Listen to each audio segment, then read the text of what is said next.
Hi friends, and welcome back to my channel. I'm so excited to have you here. Today is a very special day for me because it is my 27th birthday. So crazy, I cannot believe that I'm 27. I don't know where the time went or how I got to be this old. So as I turn from 26 into 27 today, I figured it was appropriate to share with you 6 budgeting fails that we have made and 7 healthy financial habits that we have created. Let's go ahead and get started. Okay guys, so budget fail number 1 is not having a budget. This is probably the biggest thing, and really, we didn't have a budget for such a long time, especially in, the beginning of our marriage, and we didn't know where money was going, we couldn't speak to it, and that honestly just is setting yourself up for failure. So that's mistake number 1. So our second budgeting mistake was not planning ahead for things like events and upcoming bills or annual things. So for instance, if you know, Christmas is the same time every year, but we wouldn't plan for Christmas, and I think a lot of people do not plan for Christmas, and for different events like that, birthdays and car registration and things like that, they would just come up and all of a sudden November would be here and we would look at each other and grab a credit card and use that to pay for Christmas, which is not appropriate. So budget mistake number 3 is spending everything left after bills. Now, don't get me wrong, because we didn't have a budget, we didn't really know how much we even needed for bills, but say it would be the first of the month, we'd pay rent, and then we would pretty much just take the rest of the money and spend it however we wanted to. If I would go to the grocery store and I would just look at our account and see how much money I could spend up to, what my threshold was, and I would try and leave a little buffer because I didn't know what bills were going to be due. I didn't know what I had coming up. And so I would just spend up to what I thought was a safe number and call it good. And then of course a bill would be due and then we'd have an overdraft fee and it was just a mess. So we would spend everything that we had left over after we'd paid our bills, and we were really just focused on today, right? We were looking at what was due today or what we needed to pay for today, and that was it. We weren't looking at the next day or the next week or anything like that. We were just focused solely on what was right in front of us, which was a huge, huge mistake. Mistake number 4 is kind of tied into number 3, but it's leaving no room for the unexpected. So leaving no room for Murphy to happen, or for, your tire to blow out, or, something to go wrong with your home, or say you have to have a procedure done, nothing. We didn't leave any room for anything. So just like in number 3, I said we spent all of the extra money that we had left over.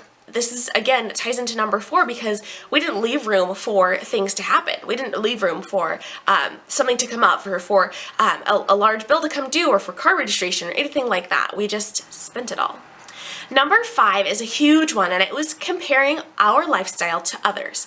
And this is something that I find is such a trap, and it's something that we fall into a lot, especially in this age and this just generation. I think as millennials, everything is on social media, and a lot of people just post their highlights on social media. They don't show the things that they're struggling with or what things are hard for them, and so you can see those highlights and that, that highlight reel and this amazing looking story and think, oh my gosh, why don't we have a new car? Why haven't we bought a house by now? Why don't we have kids in private school? And, why aren't we going on vacation? We need to be doing all this stuff. Let's just pull a credit card and we can just pay for it all. And that was totally our story. I would look at other people and just compare our lifestyle to what they were doing, and my husband thankfully is not like this. He could care less what anyone else is doing, but I care too much about what other people are doing, what other people think, and so that was a trap that I fell into a lot, and it was really, really hard to break that habit. Alright guys, and budgeting mistake number 6 that we made was believing that everyone else had debt and that was okay. We believed that debt was just a part of life, that debt was just a part of being an adult, that everyone has debt and you pay a little bit on it each month, and that's okay and that's good enough. And that's not the reality. That doesn't have to be the reality. Even if that's the reality for the people that you know in your life, that doesn't have to be your reality.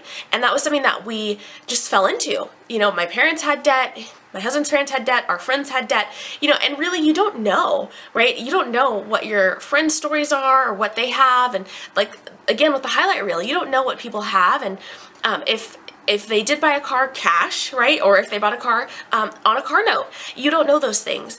And so believing that everyone else was in the same situation that we were in kept us okay in this situation and okay in the fact that we had debt and the fact that we were constantly making these payments and not creating any progress or not getting out of this mess. And so now that I've shared with you our 6 budgeting mistakes, I'm excited to share with you 7 healthy financial habits that we have created. The number 1 healthy habit we've created is creating and revising a budget.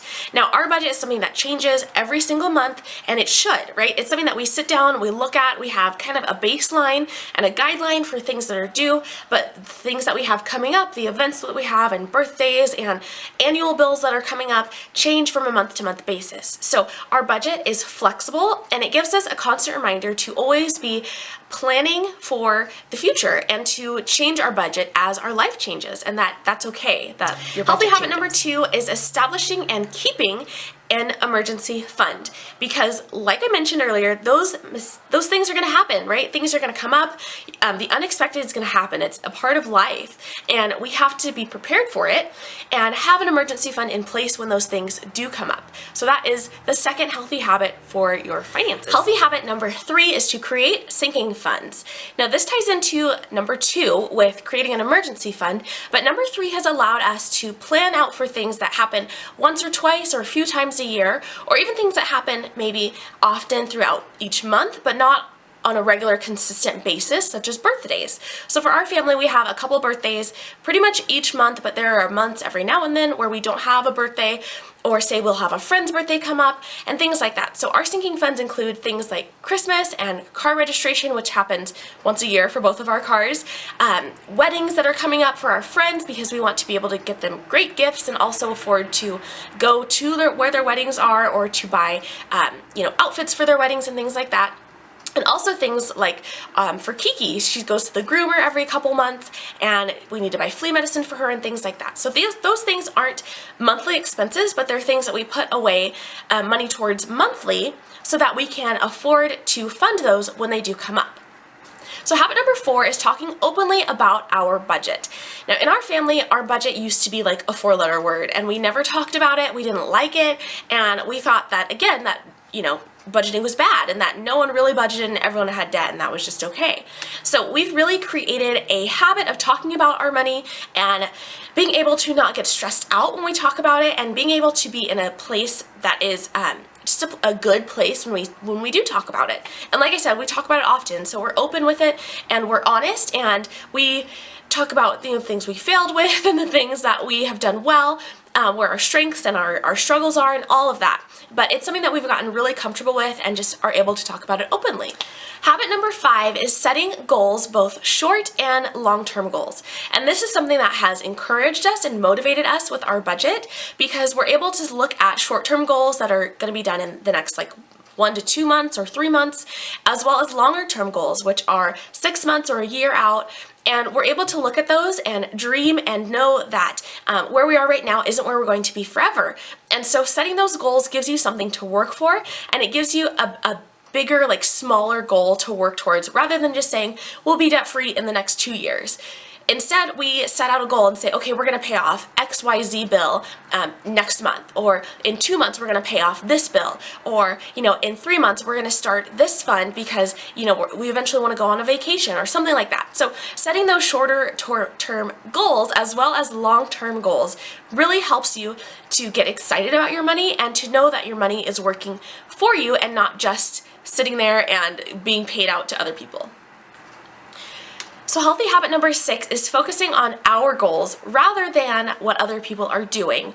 And this is something that's been so important to my husband and I, and especially for myself. Like I mentioned, I am very much, I fall into the trap of comparison a lot.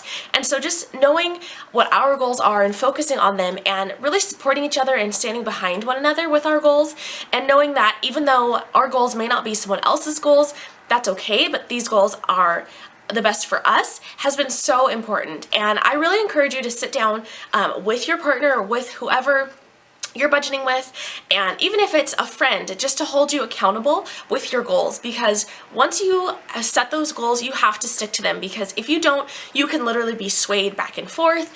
Even last night we had a friend telling us to do something else with our financial journey, and we knew that that was not that's not the right plan for us, right? We have our plan in place, and even though it may not look like the right thing for other people, it is our plan, and those are our goals, and so we're going to stick to them, and we will see success because we stick to those goals.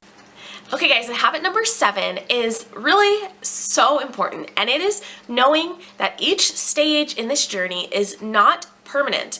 It's just a stage, and you will move on to the next thing. So for us, gosh, following Dave Ramsey's baby steps is so hard because it's not only is it so clear, right? It's so clear what the steps are, but it can really be a challenge because you can be in baby step 2 for a long time. But the great thing to know is that you get out of baby step 2. You know, if you are applying the plan correctly and you are working towards your goals, right? You've set your goals, you're working towards them, you have your budget in place. If you're working towards those goals, then you know that baby step 2 is not going to last forever. And you'll go on to baby step 3, baby step 3B, baby step 4, etc., and you'll really begin to build wealth. But you have to know that each step is just that, it's a step. It's not where you're going to live permanently. And so just as your budget changes with each month and should change and be revised continuously, these baby steps and where you are in this journey is going to change and it is going to progress. So friends, that's what I have for you today. 6 budget fails and 7 healthy financial habits that we have created and implemented in our lives to create a healthy financial future. Thank you guys so much for watching, and I hope that this encourages you. I would love to know what budgeting fail you've made and how you've changed it around to create a healthy habit for your finances. Be sure to leave it in a comment below, and don't forget to like the video if you've enjoyed it and subscribe for more. I will see you very soon. Have a great day and happy budgeting.